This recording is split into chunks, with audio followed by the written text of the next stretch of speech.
Keeping embedded computing solutions for the rugged edge cool is critical. Overheating causes downtime, delays, and catastrophes. There are many ways to cool: air, water, or passive cooling. Only one is ideal for these environments: passive cooling or fanless design architectures. Why fanless? It's silent and shock, vibration, dust and debris resistant. It's reliable and durable with a small footprint that consumes less power. Fanless PCs operate anywhere from -25 degrees to 70 degrees Celsius.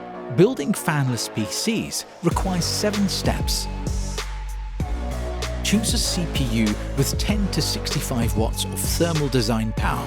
Replace hard disk drives with solid-state drives, which are more durable, compact, and faster. Use ultra-conductive heat sinks, which allow for efficient heat dissipation.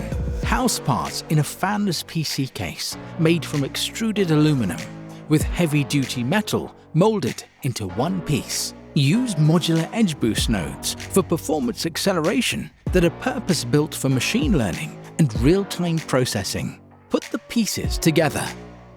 Test and validate for design quality assurance. Our in-house testing covers compliance with FCC and CE, signal measurement through electromagnetic integrity testing, stress tests beyond normal operating capacity, mission-critical 24/7 functionality, BIOS setup, compatibility with x86 architecture and common operating systems, and environmental. For rugged fanless PCs that never overheat, rely on Premio. Our fanless embedded systems perform in extreme environments for industrial, commercial, and military applications. Visit premioinc.com to learn more.